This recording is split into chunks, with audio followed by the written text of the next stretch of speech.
Welcome back, everybody. We appreciate having so many of you here with us for the duration of this symposium. Now we're going to move on to the next session.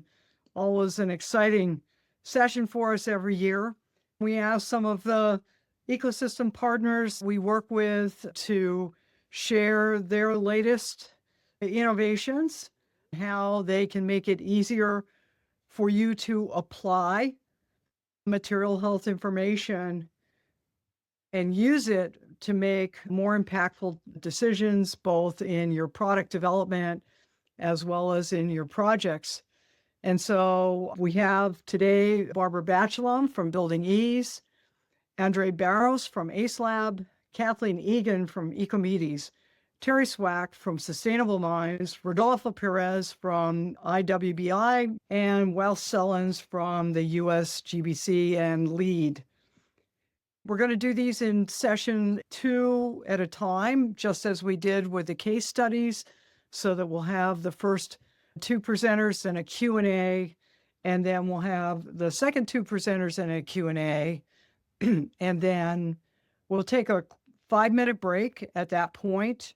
The break will be at 3:25 if you're planning ahead. Then we'll come back for the final session of presentations.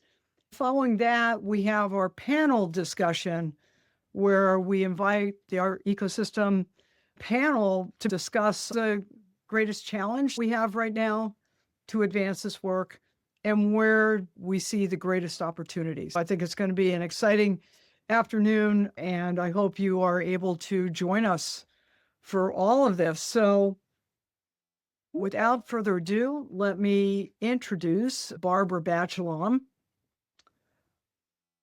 Barbara is the founder and CEO of BuildingEase and the founder and executive director of Sustainable Performance Institute, an industry leader and change agent for sustainability for 25 plus years in architecture and sustainability consulting.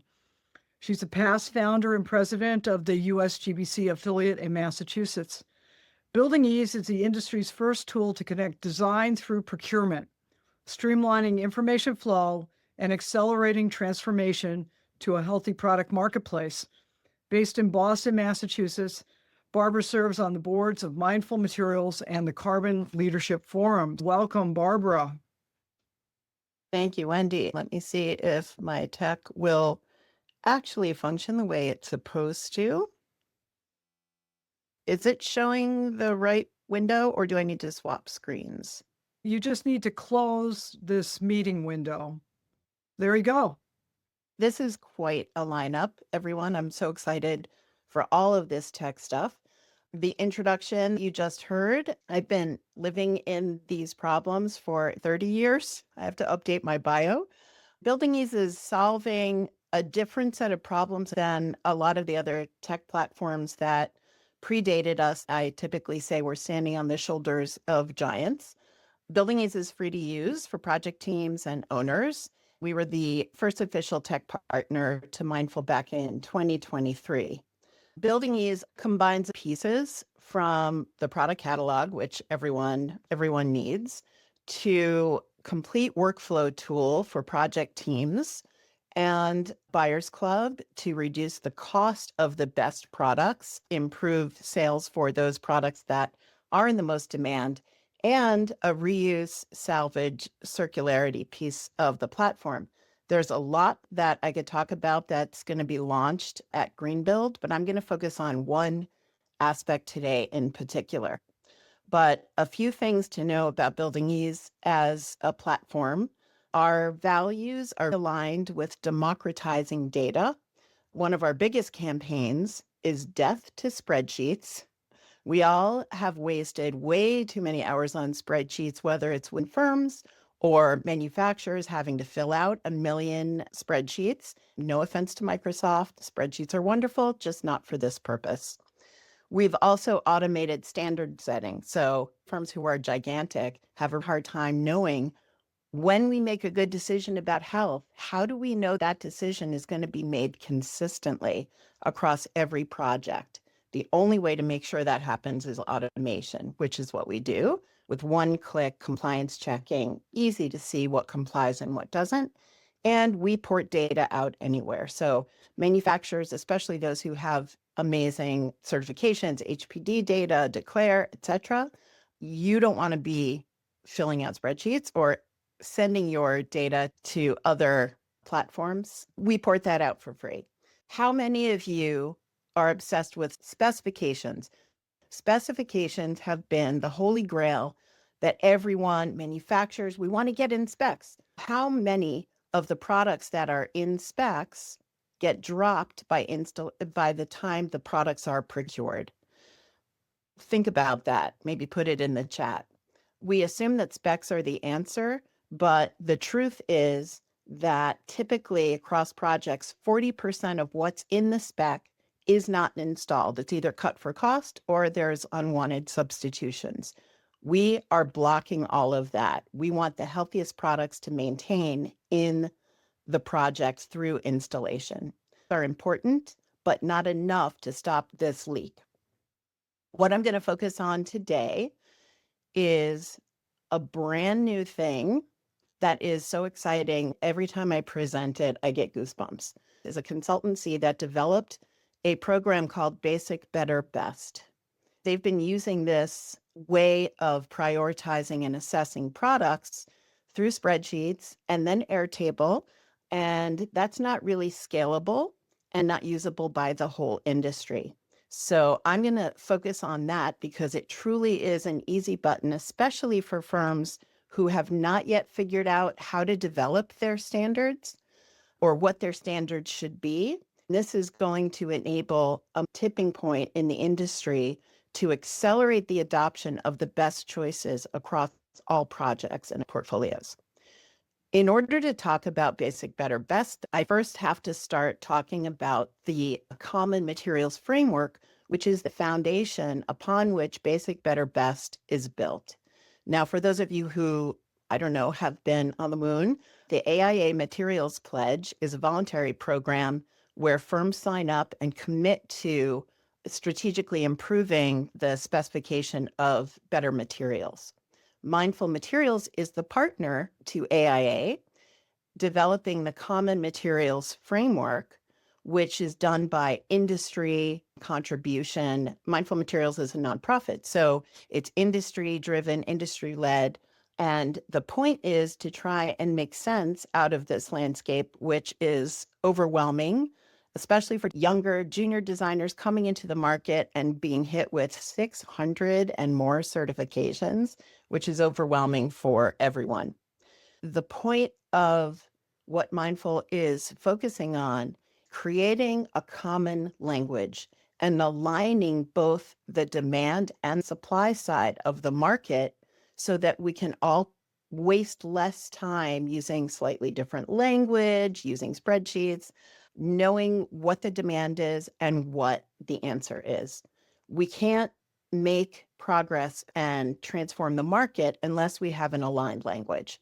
When one person says healthy, that might mean something else to another person. One might be focusing on specific chemicals and red list language. Another is taking a class-based approach. One person's talking about optimization, another about transparency. Mindful Materials and the development of the common materials framework is the basis for aligning momentum with critical strategic industry partners like HPDC, USGBC, all of these things that you're hearing about today. There's been a long process with a lot of people working collaboratively in a way I have never seen in the past 30 years to really develop and define what does it mean for a product to be sustainable. In all of these 5 impact areas, human health is still the top priority for every owner we're working with. Even though carbon is a priority, health is remaining up there. The work of the CMF is to develop this foundation. First phase was defining what do we mean by each of these impact areas. And the second step is how do we prove that? How do we vet products? The only way to vet products is based on transparency documentation and third-party certifications. There's also verification and affidavits that manufacturers can produce and vendors who do that. So all of this work has come together, especially this year, to simplify the complexity that exists, making it more user-friendly so people know, what do we do? So for clarity, the CMF, the Common Materials Framework, defines the landscape and the attributes of what defines a product. The BBB Collaborative builds on the CMF and is creating a tool to make that actionable by firms and owners everywhere. Brightworks was the original author of the BBB, but its continued development is in collaboration with Perkins and Will, Green Commons, formerly Building Green, with some clients that have been working on that forever. We are the technology partner that has automated this using some proprietary technology we've developed so that it can be usable by everyone. And that's what we're going to be launching at Greenbuild. So come talk to any one of us at Greenbuild. It's exciting, hot off the presses, and launching this year. CMF is only the attributes and laying out which certification should you look for, but that doesn't give any weighting or prioritization. Even with the CMF, we're still at risk to doing this again, to having, one firm have one weighting of the CMF, another having another, and taking pieces and parts of it Frankensteining, and then we still end up without the alignment we need to really move the market. The BBB, Basic, Better, Best, looks at class-based avoidance. Does the product have any of these things? Based on product categories, the geniuses in the collaborative are going category by category, understanding the different weighting that needs to happen based on a different product category. The BBB pilot includes a few manufacturers who are leaders and helping us develop this, including Shaw Contract, Rockphone, and Kingspan, helping them and them helping us understand what are the issues specific to their category, and then where do we set the bar so that we can define what are the things that everyone should be avoiding, what has already been shown to be avoidable in the industry. So this is not just pie in the sky, it's grounded in what is available in the market today. We can't just say best is unicorn feather insulation. There might be things that we want that just don't exist yet. B is taking a class-based approach and looking at basic for product category A. Here's what everyone can avoid right now based on what's in the market. Better, what can be avoided? And best, what are the next level focus that can be eliminated?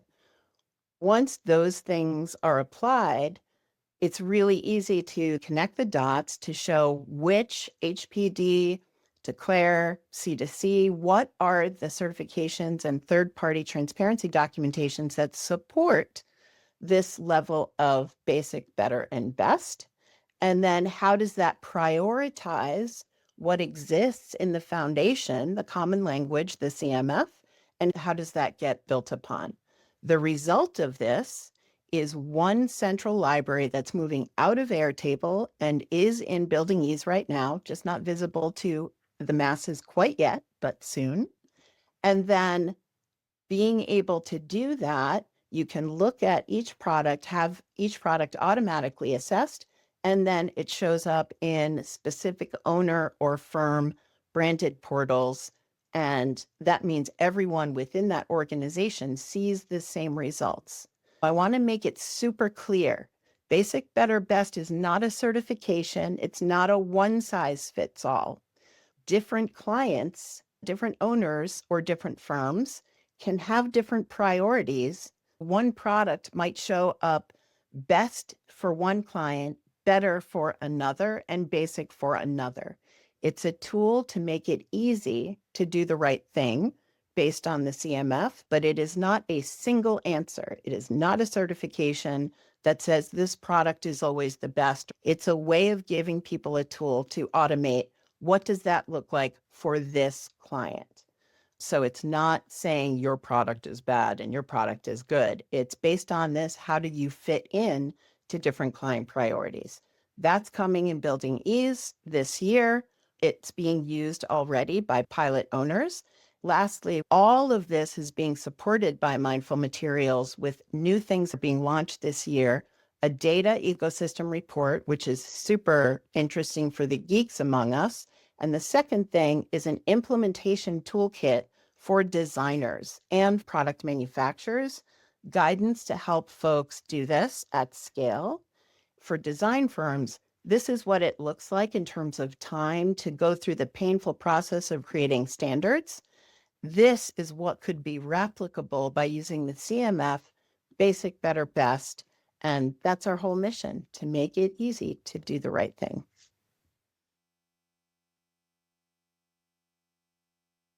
Thank you. I know you presented with us last year, and for those who saw that, you see the remarkable progress with the Common Materials Framework and your amazing platform. So now we're going to hear about another amazing platform, and I want to welcome Andre Barros from ACE Lab.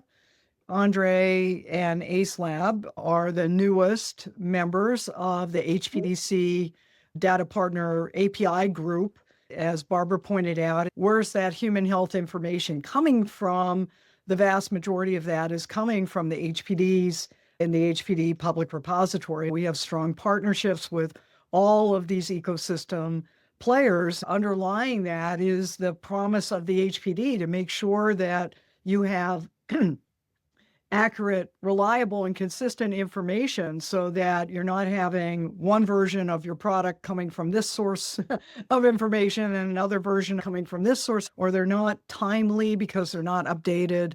And that's really why HPDC was started, to solve that particular part of this large puzzle that ends up having an informed decision by both a project team and a product company using all these amazing tools. I want to welcome Andre. Andre is the Senior Director of Material Research at ACE Lab. He brings 26 years of architectural experience to the intersection of materials and design excellence.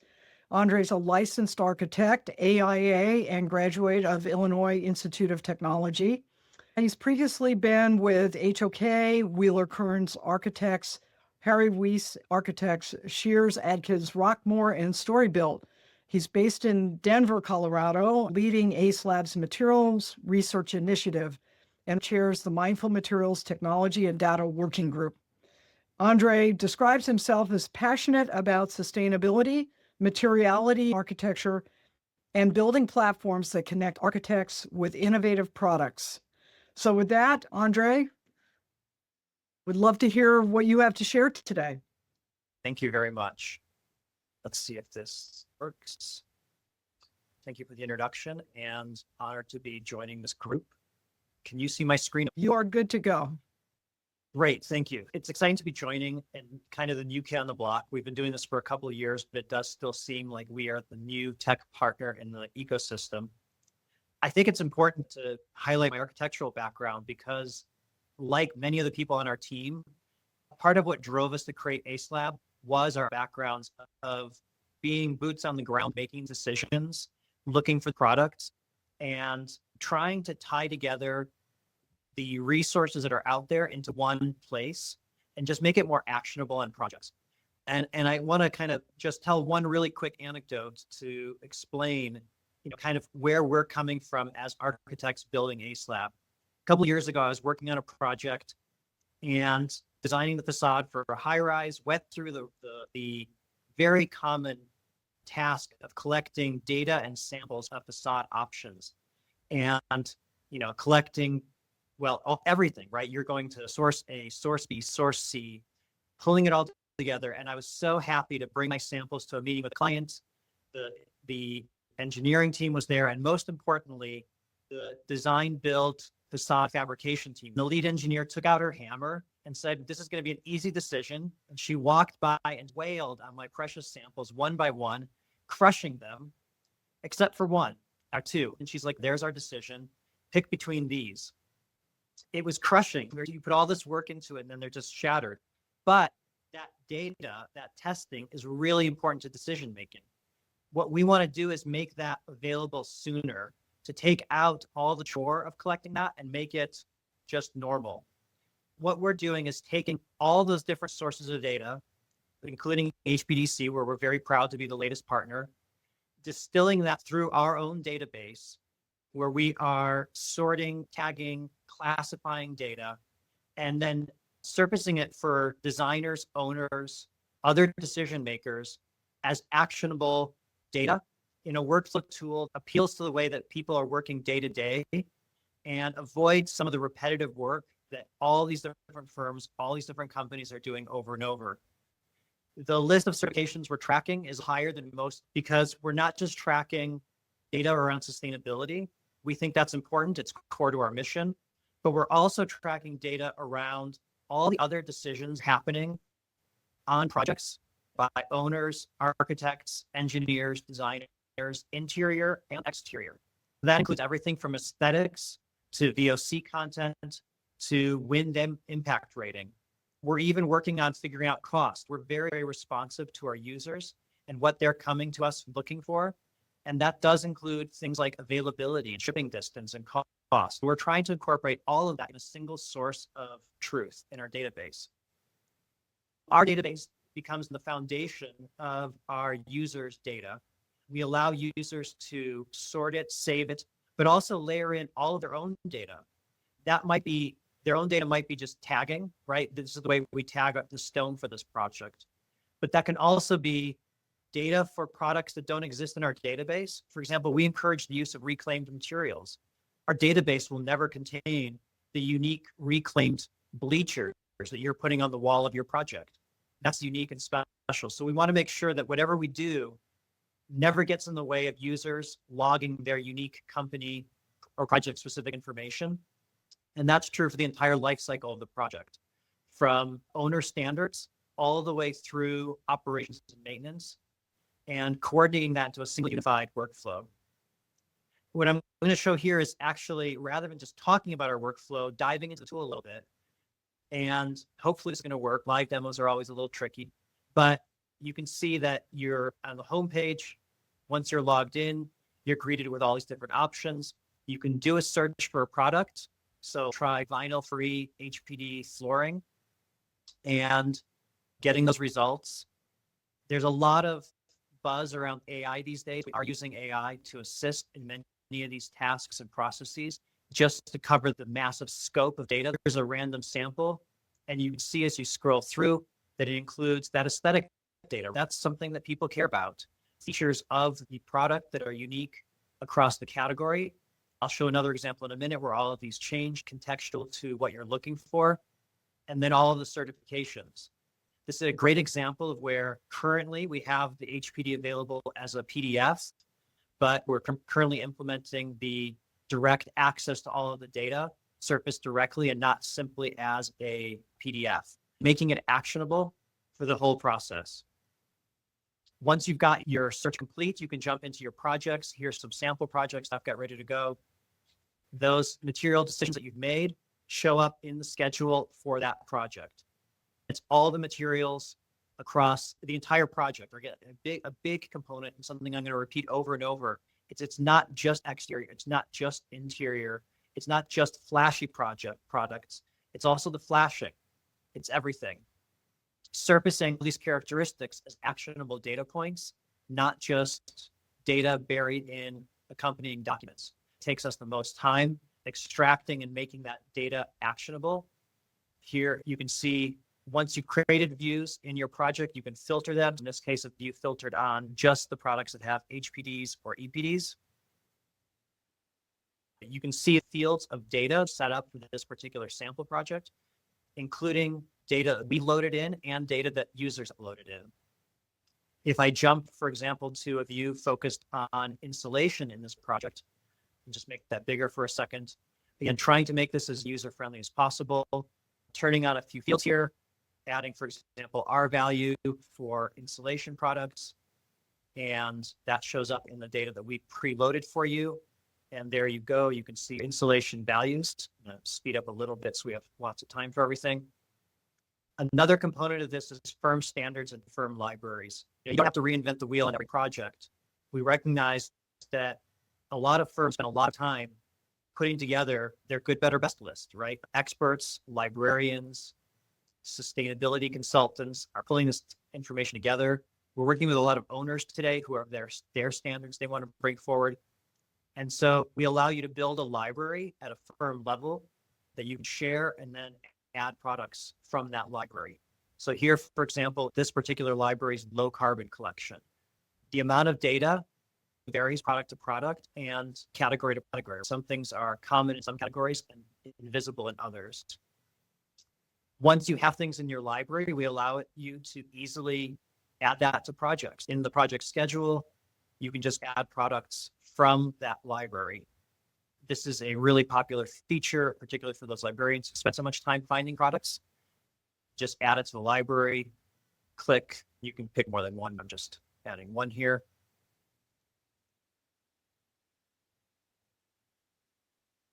Other categories have different data points. So we jump into, for example, mineral wool insulation here.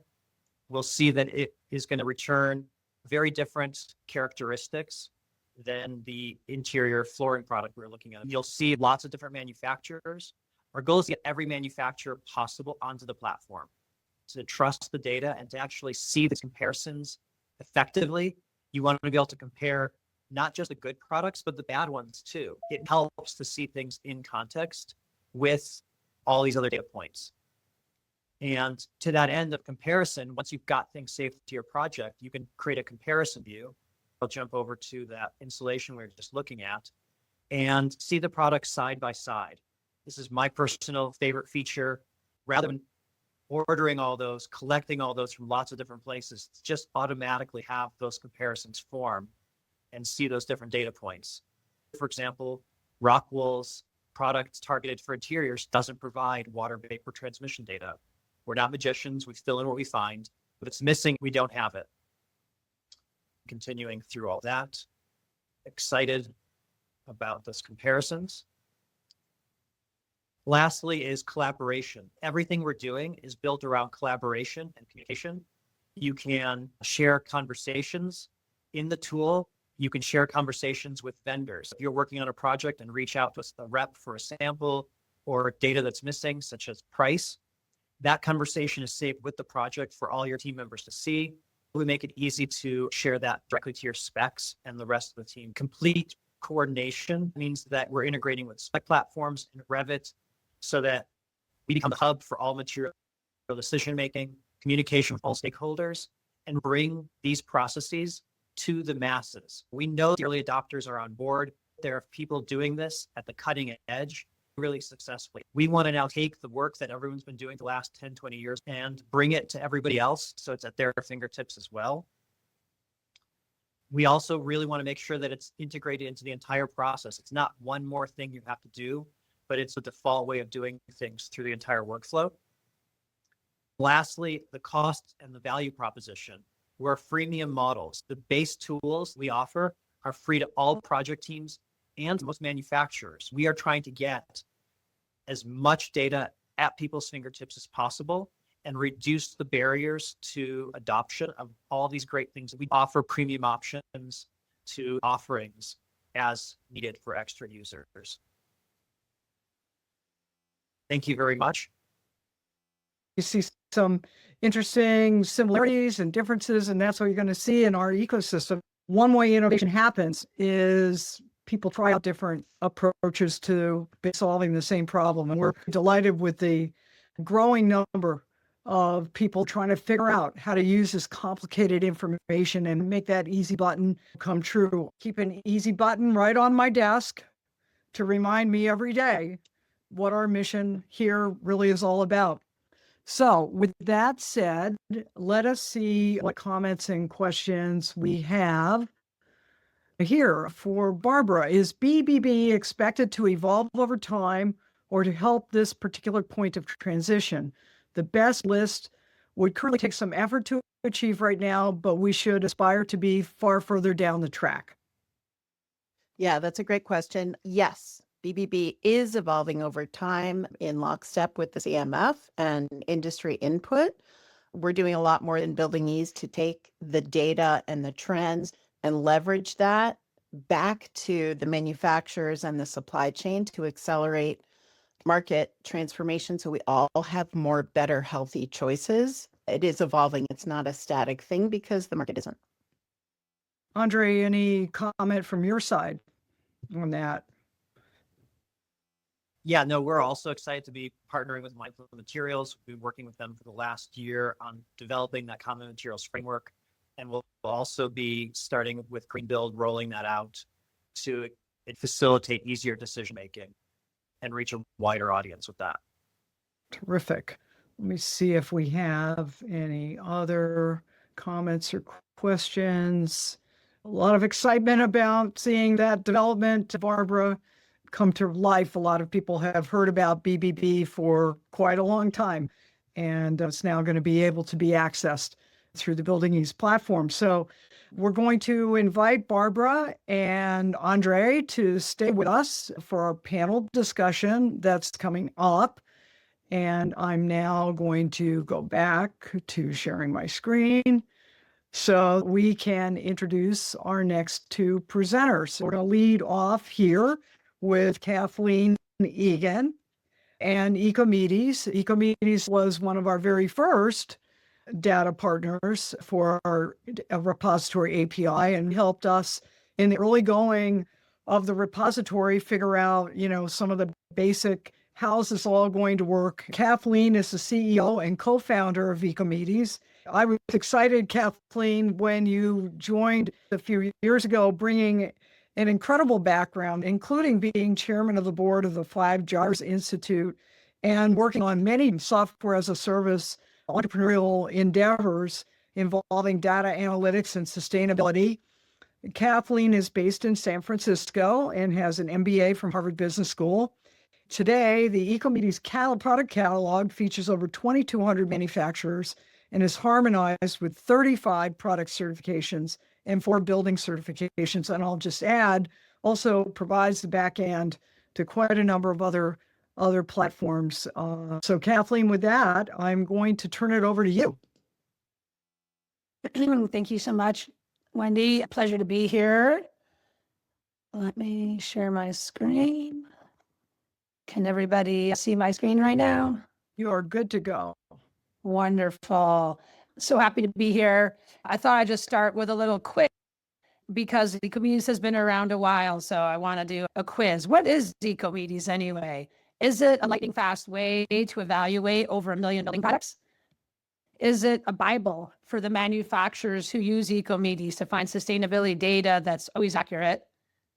Is it sustainable procurement automation for large government agencies?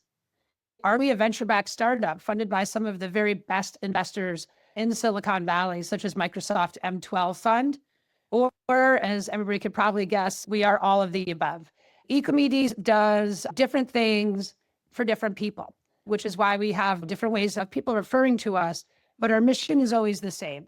We empower every single person on this call, all the stakeholders. We empower you to choose building materials that are better, profit, people, and planet.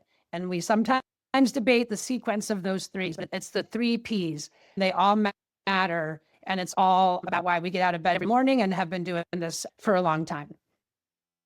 The problem we're addressing is that it is just too painful to find the data on the material. Before Ecomedes, we have all seen images where you have products, essentially GIFs or PDFs. The data is not complete, not searchable, not aggregatable, not compliance ready, and usually not up to date. That is a waste of time.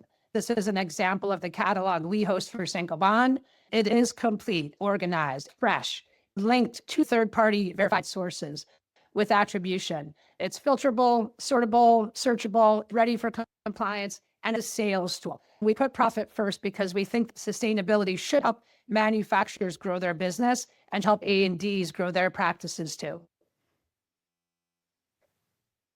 We do this across a network of about 30,000 professionals each month who are using Ecomedes. It's a very large network. We have chosen to put a lot of our funding into the product, into the technology, not into marketing. You see from us more of what we do than what we say, but we connect folks on both sides of the market who are looking to choose better building materials, from the architects, designers, contractors, and owners side to the manufacturers, sales, and support. And here's a grid that tells you exactly who's using Ecomedes. This is 2025 to date, and you'll see we're about evenly spread. About 20% are brand partners, some are customers, many are not. Data flows free into our product from about 100 different certifications. The recycled tires that are in our tool today, that data is flowing through. About 20% construction, and then about 20% A&Ds, and the rest who are supporting those first three primary users.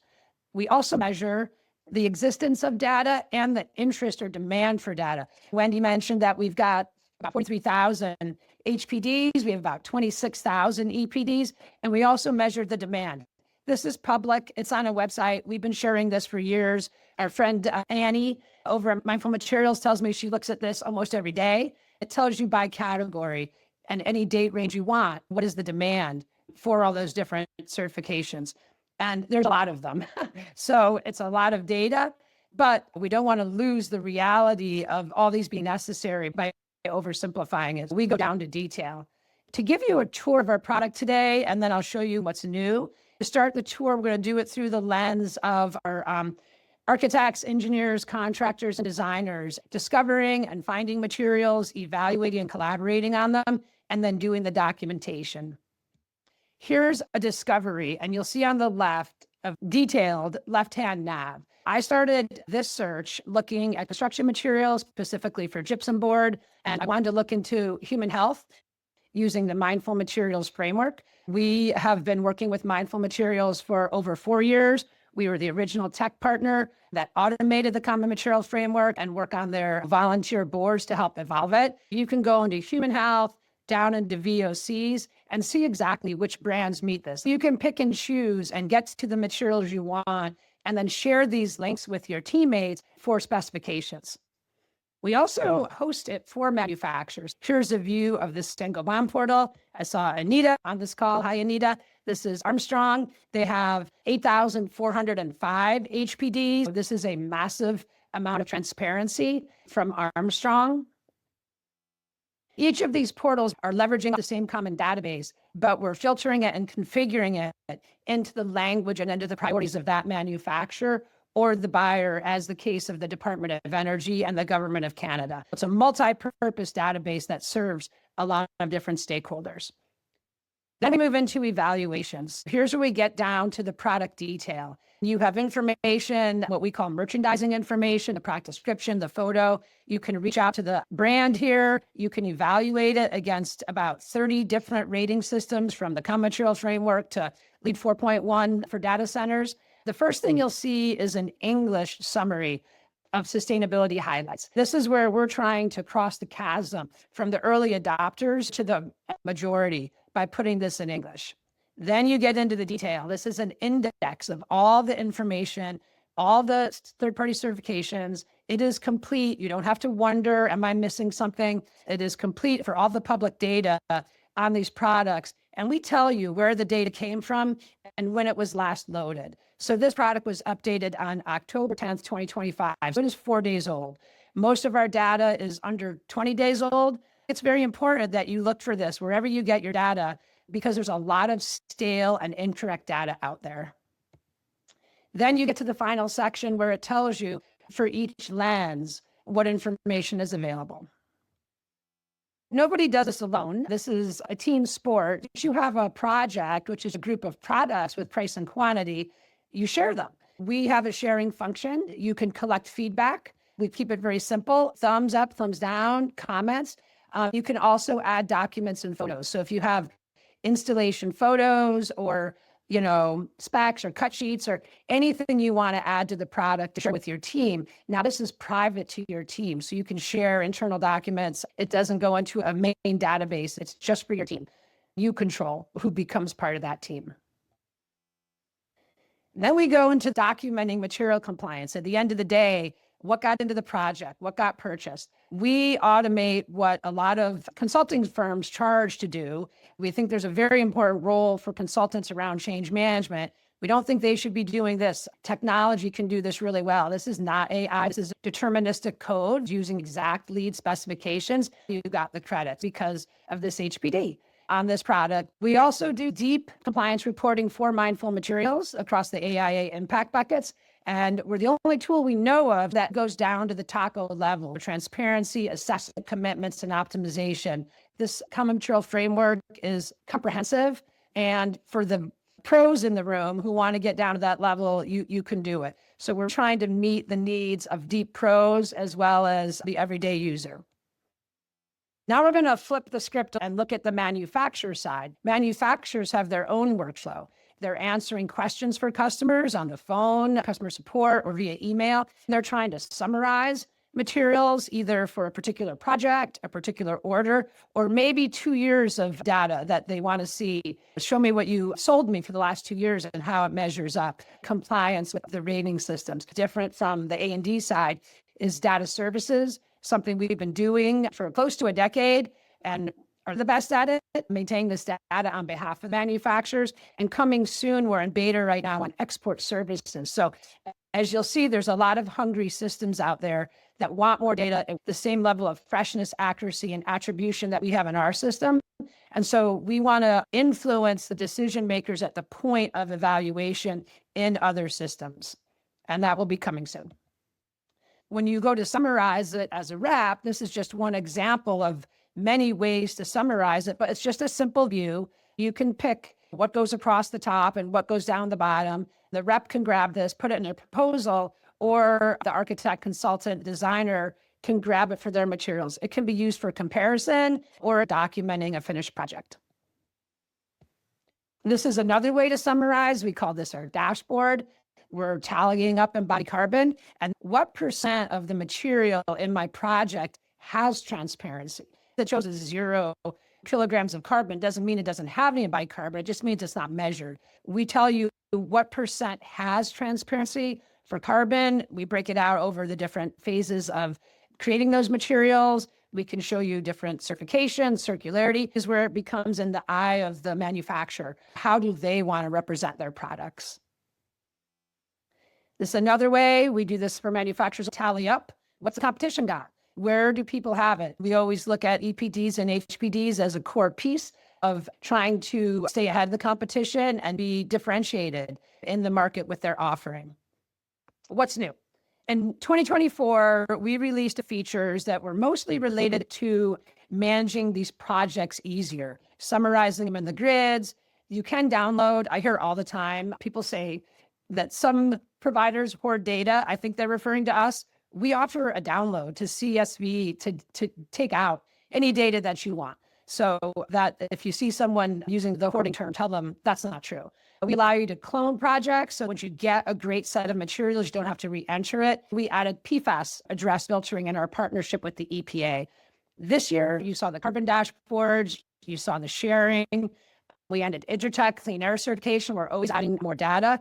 We had a great lead submittal assistant. It's our first assistant that helps you bridge from our robust database into the lead spreadsheet. I love Barbara's goal of getting rid of the spreadsheets. I don't think every organization on the planet will agree to that. So we're meeting the market where it is and saying, at a minimum, do this quick and efficiently.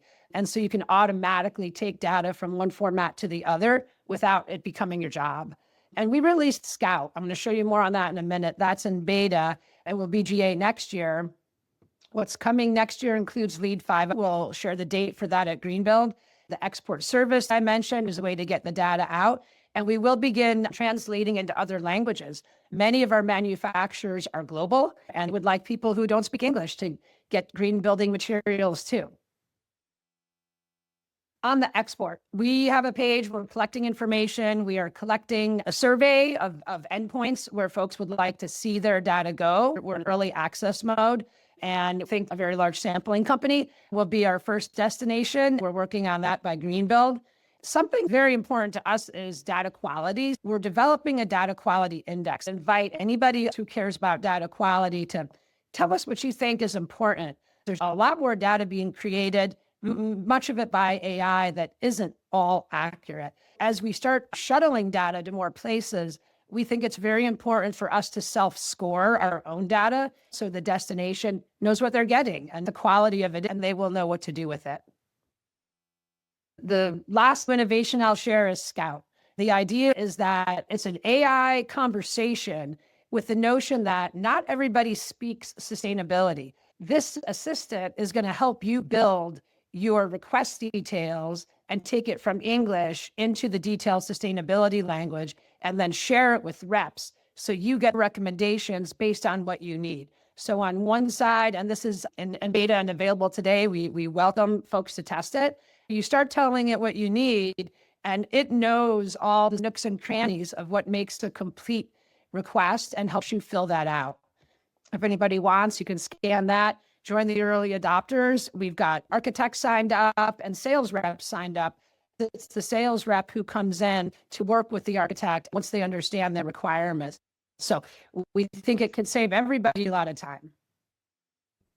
My call to action, John, is a partner of ours, a very frequent Ecomedes user, and is saying that it's just intelligence, pure and simple. We offer free training once a month, the first week of the month.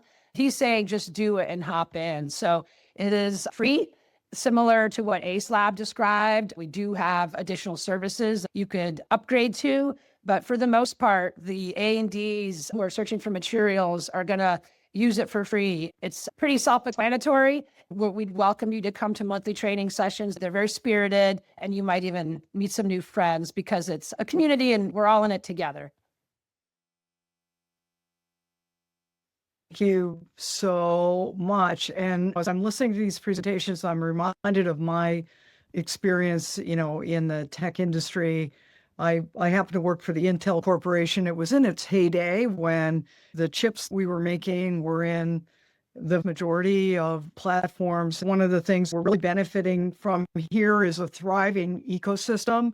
You can hear all the different things that can be done, all the different takes on it, all the different ways that this core information, of which HPDC provides a large amount in the human health section, is coming together with other information sources in different ways. I hope this is really informative to all of us who have the opportunity to listen to these presentations today. The final one is from Terry Swack. Terry is the first ecosystem person I spoke with 10 years ago when I entered this role with HPDC. I'd been involved from the very beginning. I became the executive director back in 2015, and Terry called me up and said, "You've got to make all this information easier to use on our platforms," because we had no repository, we had no APIs. Hats off to Terry for that wake-up call. I sort of knew that myself, and she made it abundantly clear that for progress to happen with all of our partners, we have to put substantial effort there. And I think we have done that. So Terry, welcome. And I will turn it over to you.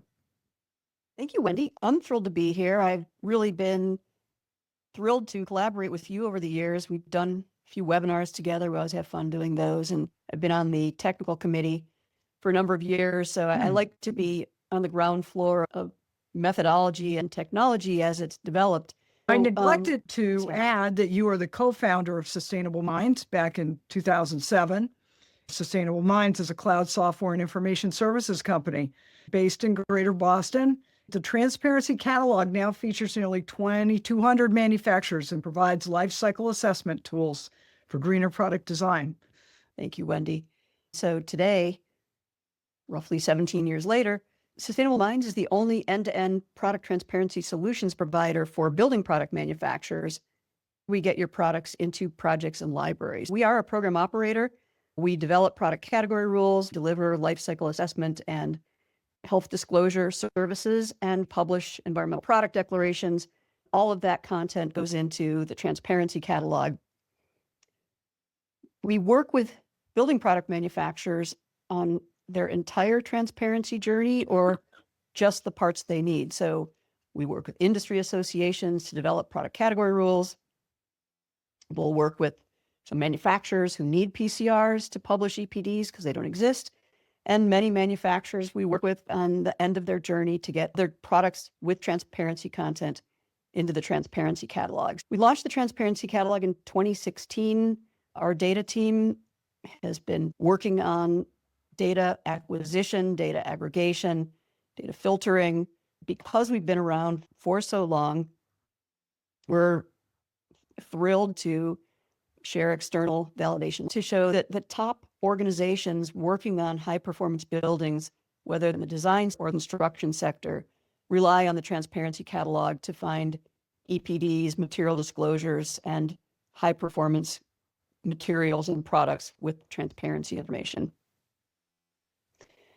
So, speaking to the architects, engineers, contractors, and owners at today's symposium, we pose the question, are you now trying to standardize high performance material selection in your organization?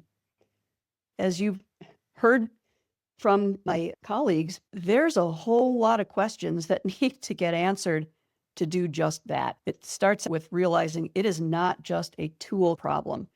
It's a new field of software. Again, as you've been hearing from my colleagues, every tool focuses on potentially a different part of the problem for different users. Collaboration is newly coming into these kinds of tools. It's this unique convergence of requirements. At the end of the day, it really comes down to how ready is your organization to standardize high performance material selection to commit to building high performance buildings. You have to identify the highest value problems you're trying to solve. Most organizations in this space are for profit. Profit needs to come first. Being able to use tools to deliver work more profitably, more efficiently, more accurately is how you make the business case to start doing things differently and invest in new tools. The challenge pretty much everybody is addressing as they go down this path of standardizing high performance material selection is they're having to wade through complex data and make good decisions consistently. What Barbara shared with BBB has been exciting. Development, education, and awareness. It's not just having a few people inside the firm know this is happening. Really, everybody in the organization needs to know this is happening. There's so much knowledge in every organization for all the years that people have been doing projects.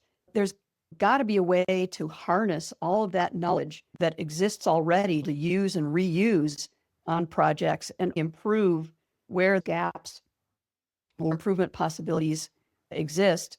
There is a big gap between the selection and specification process. It is really difficult to make sure that the materials selected in early stage design actually get into the spec, pre-construction process, bids and submittals, and to ensure that those products identified in that process get purchased and installed, because those manufacturers investing in transparency need to be rewarded for doing that, so they'll keep doing more.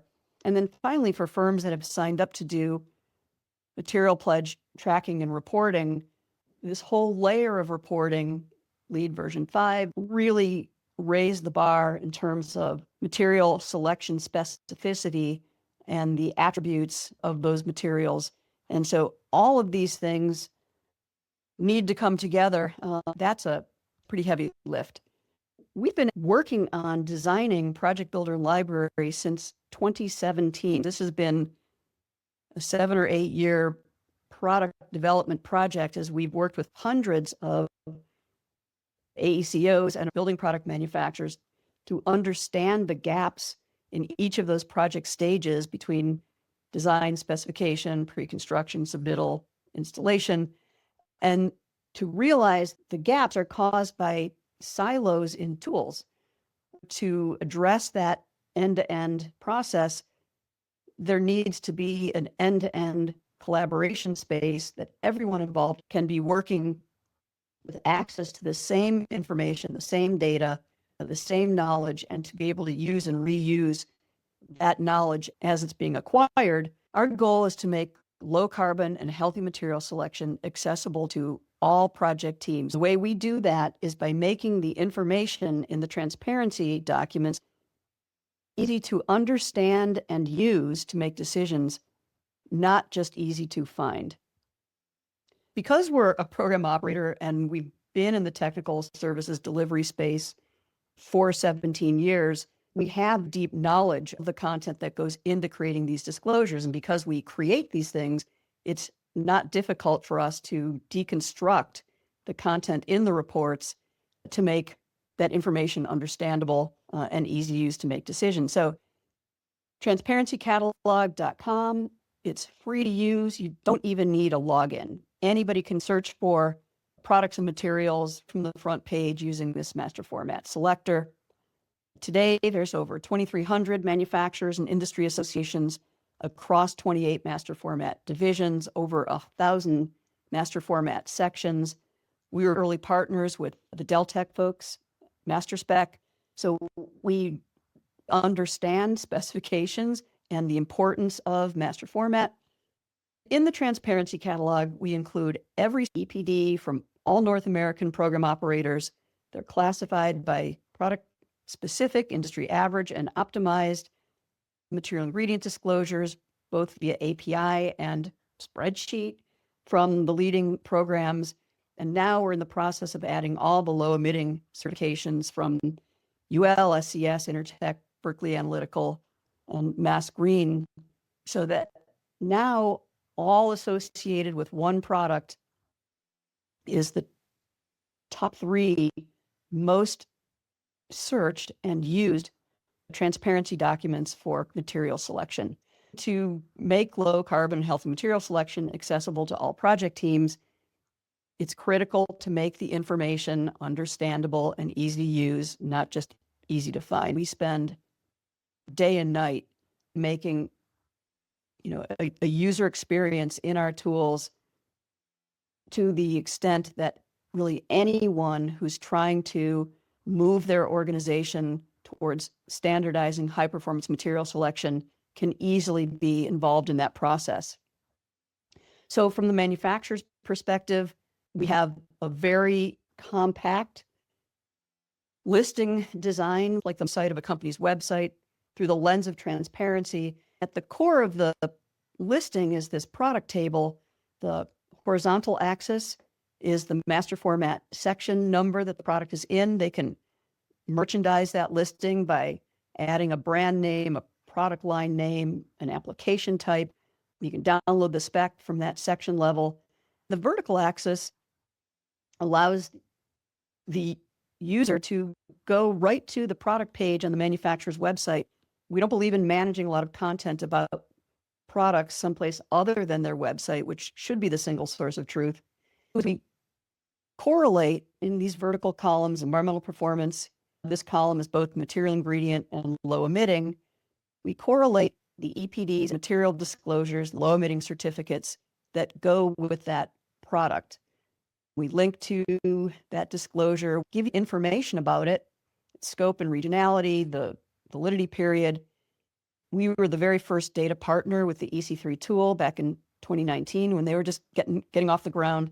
And what we've done is we've simplified the comparative result in EC3. So in a glance, you can see that this product's EPD shows the relative embodied carbon impacts are in the 60th percentile of products in that category.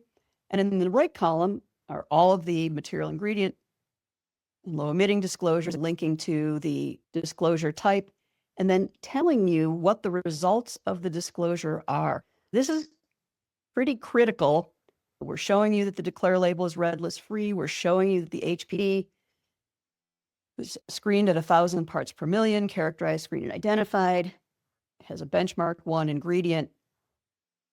And now with that as the feedstock for the data, we also provide manufacturers this competitive analytics dashboard that not only shows them the activity and traction their products are getting, it shows all of the activity and all of the traction that every manufacturer's products in the catalog is getting over time in each master format section, in search results and clicks and downloads, which disclosure types are most frequently being searched. So they're able to compare how are they doing relative to others in each master format section, as well as competitors, leaders. Given that understandable data is the feedstock in the manufacturer's listing, when you're searching for products and materials, you can use these filters in any order. You can search by master format, keyword, brands, rating system, disclosure type, and see we've started to add some reference to the common materials framework.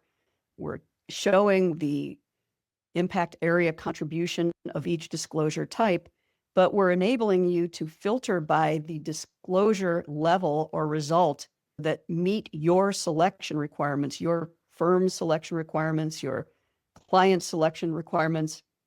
One of the things we did last year about with the HPDC is that we pull that data out of the HPD and identify if the HPD shows the particular product is free of chemicals on one or more of these additional listings, restricted chemical lists. And now you as a user can decide, oh, I care about the LBC red list. I want to find products that are free of red list chemicals, or I follow the Perkins and Will precautionary list. I want to find products that are free of those chemicals. And so we're giving you a lot of choices about, at the performance level, how to filter and search for products in the first place.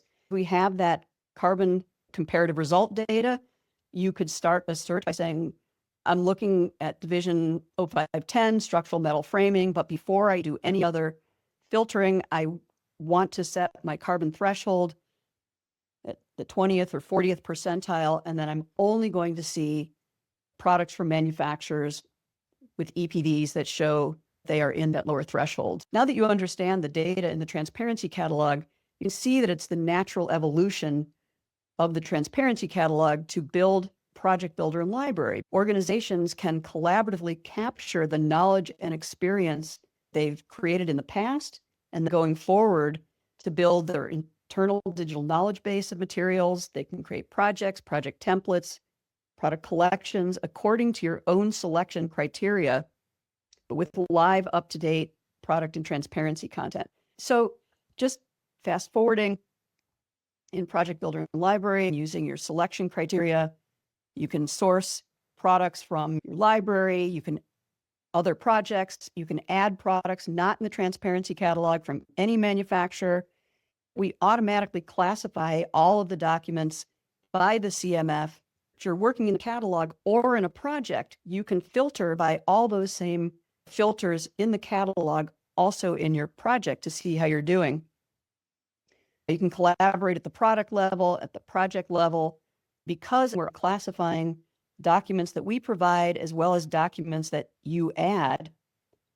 What's coming is real-time reporting. A new reporting tab will be added that will allow you to view your entire project by CMF contributions, also by the LEED v5 APS P credit. Will show you how you're doing relative to the values.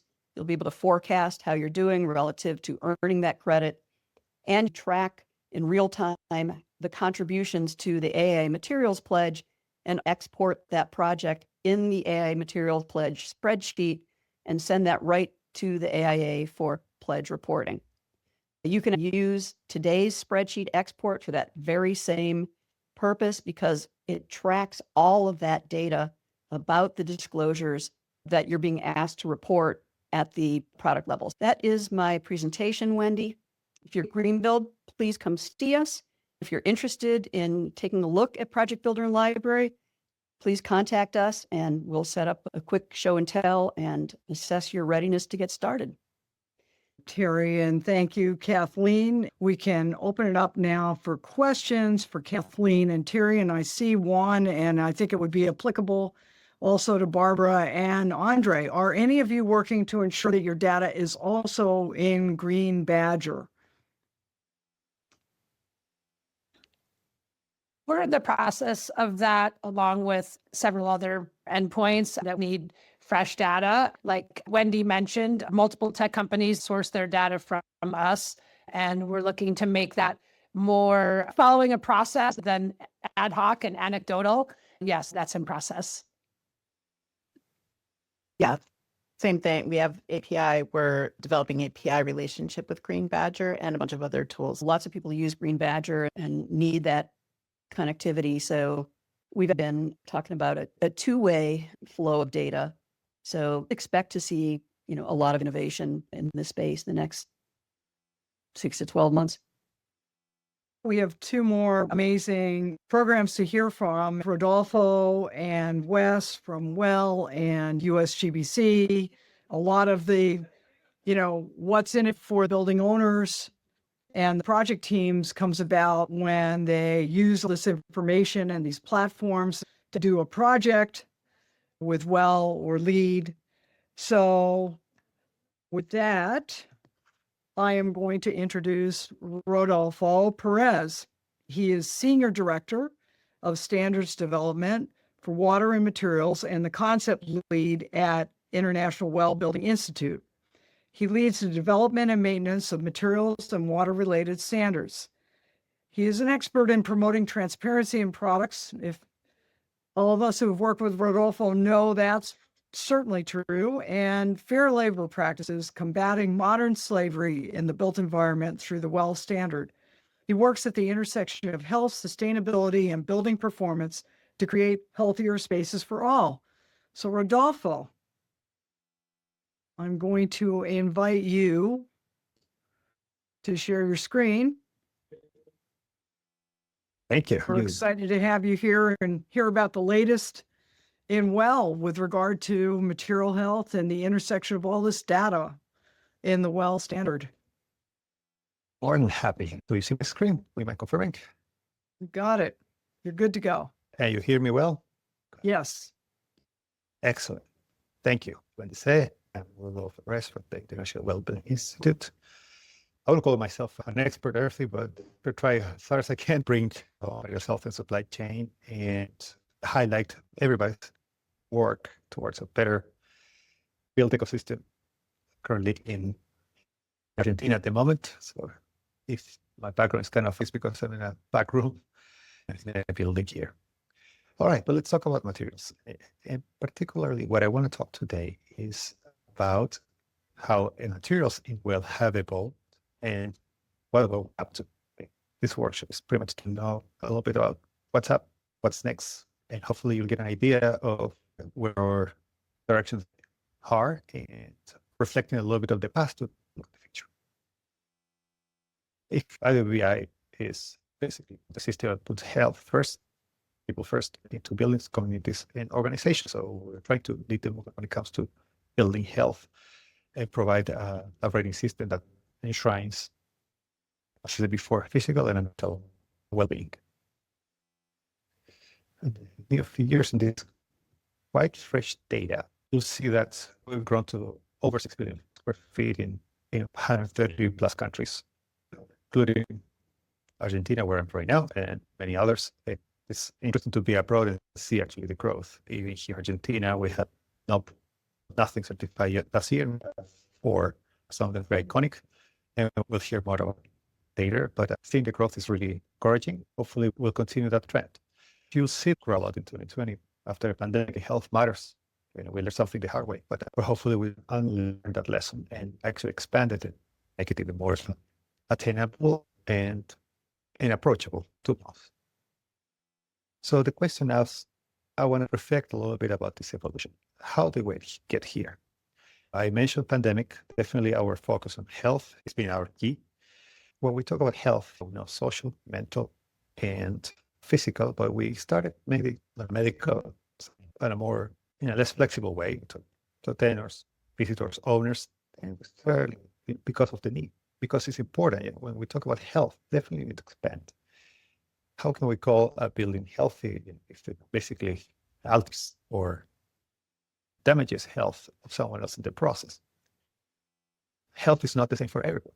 So we have some target audiences that might need other intervention to more targeted interventions. People with classic examples, they are neurodivergent. On the other hand, as a world-based standard that we try to meet people where they are when it comes to health. So expanding a little bit the extent of health in terms of kind of breadth based on the building and deep in terms of what type of occupants and populations interact with the building has been one of the ways we're trying to expand our audience. Of course, never leave the basics, which is the one actually, the health, safety, more operation, the one that actually gave us the ability to grow. We also expanded in terms of how to use well. I mentioned health is a subset of the well standard, subset of features, of strategies. We also have a performance rating, equity rating. So we went a little bit subsetting the set of well strategies and also expanding who can get access to it in a more streamlined way. In particular, our offering called Well at Scale, we have entire portfolios. And I'm going to give an example that I expanded a lot footprint of well around the world. Instead of doing one building, you can do many buildings step by step in a more approachable basis. That's been key for the expansion of well. You can do well strategies without certification towards well certification. Reporting is a big thing for us. And I think from the industry, I ask many people, many architects, many designers, what are you doing? What are you seeking? Sometimes it's to basically foster reporting. The example here, these numbers come from the latest Uber report. You have the amount of impact that in their ESG reporting comes from whatever from well. SDGs, another example. Companies look for this to enable more and more. We have now with India some reporting strategies to do so. We can do well, and what well means for health. So these three pillars are the basics. We have the case of Citibank. I think I presented this 2 years ago when I was here. And you can see how the Citibank with like 2,500 plus locations around the world, how their expansion of the use of well started 8 years ago with 2 certifications in Hong Kong and India, health safety rating, pandemic, grow a lot of the location side, got into the scale offering to do more strategies in a stepwise basis, milestones at the well scale, getting involved with our work system, pursue the equity rating. More and to close the story about where I am right now, I visited today the first well certified project in Argentina. By the way, that's a very interesting project because 2-floor, when they have one renovated area that is well platinum and one that's not renovated from 30 years ago. And unfortunately, I couldn't take photos, but the before and after is striking. This is how you can use in terms of expansion. We're here to talk materials, what they are, which is relevant and fundamental and evolving in well. You can see the evolution. Those of you who might have been aware of well V1, there were 7 concepts, which included material strategies, but they were spread around the standard. VOC reduction wasn't there, so was material safety, which was lead abatement and selection of products that avoid asbestos. Kind of the basic stuff, but it wasn't the best, very common place to put it, but we had to put it somewhere. Materials transparency, which is the disclosure under the organization of HPDC. Under V2, it became its own concept, something that is allow us to house strategies that all material selection in a more centralized way, all the chemical exposure we're trying to avoid, they're centralized now under the materials concept. So we already see the evolution, the relevance of materials. We see the relevance of material health as a fundamental part of our standard. What are we saying today about the standards? A little bit of where we are right now. For those who are familiar, you might see this before. We have a basic legacy materials avoided, in electronics or pipes, stuff like that. Now we go a little bit of the glass compound restrictions. Remove PFAS from architectural products, restrictions in LEED, including disclosure, for which HPDC play a role, release avoidance products, inventory.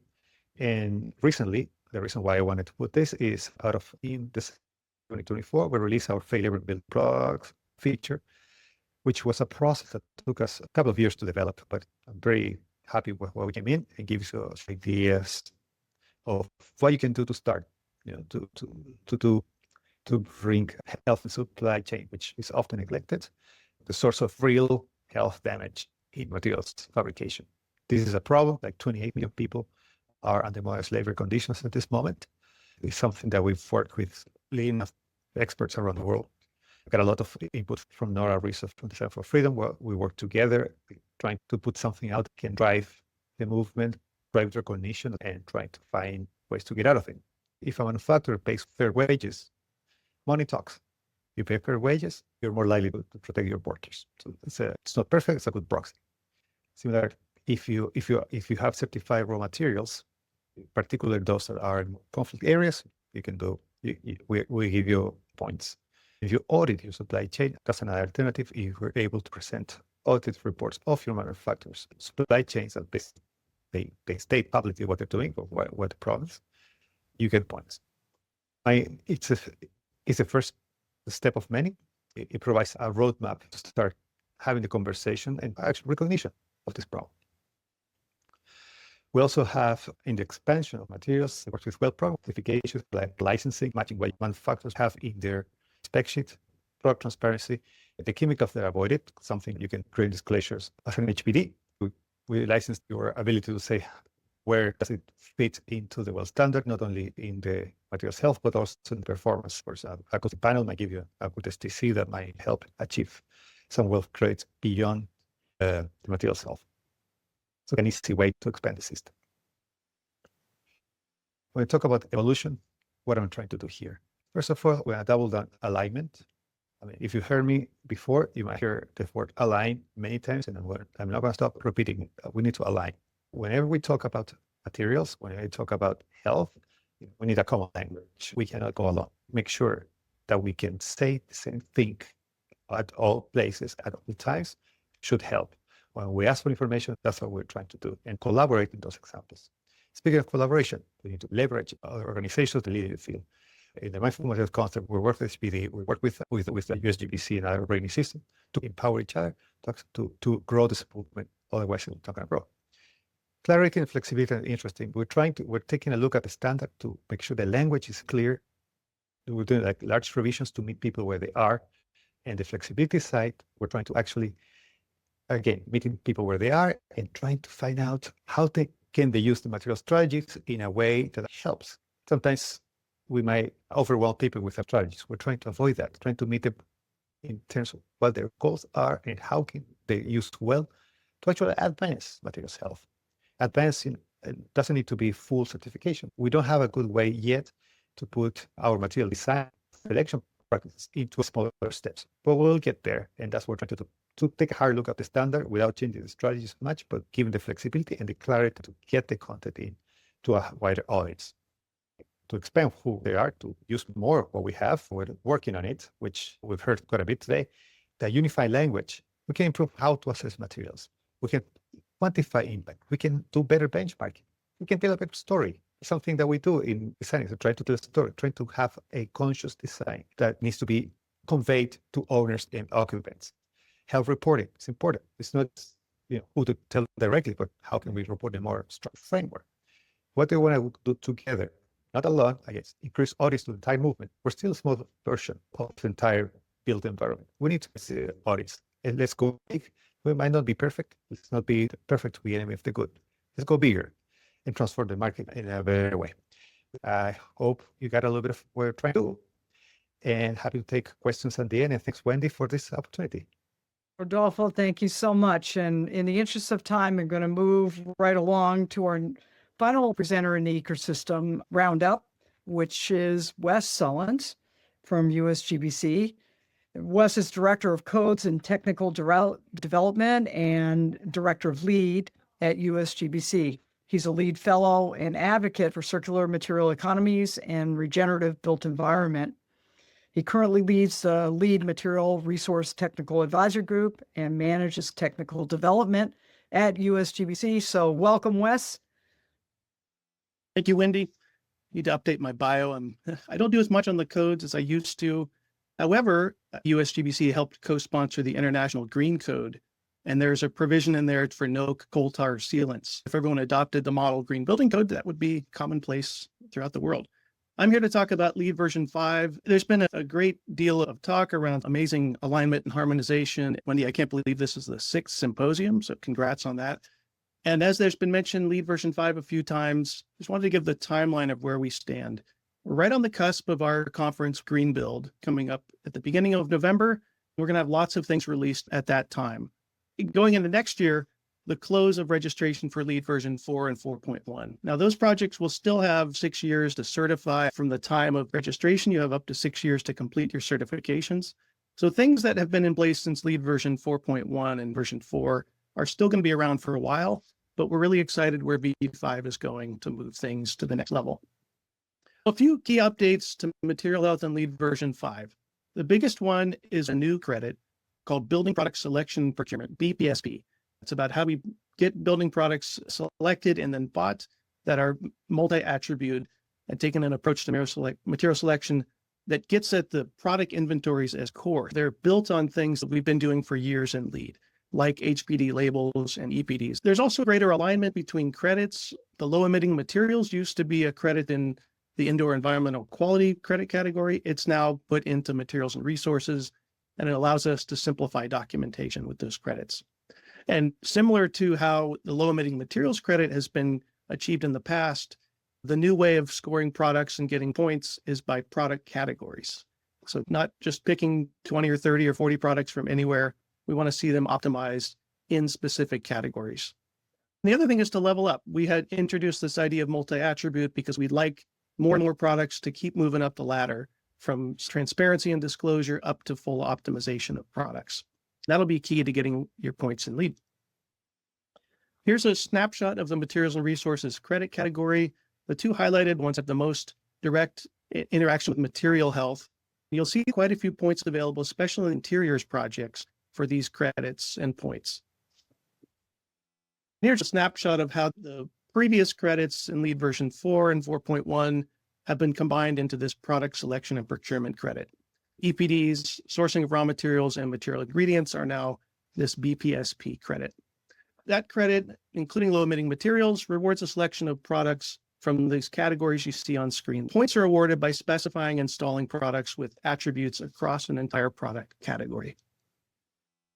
Barbara gave a great overview of mindful materials, AIA's material pledge, and the common materials framework. Aligned with the terminology at those kind of bucket levels, we call them criteria areas because we already have impact areas used throughout LEED for other things. So criteria areas of circular economy, human health, climate health, et cetera, you see the 5 there, make up the scoring system for the BPSP product credit. We are going to have one calculator. It is a spreadsheet, but that is just an interim step. We are working with all the software providers about making the reporting and documentation more streamlined and connected to the data that is evolving fast in the ecosystem.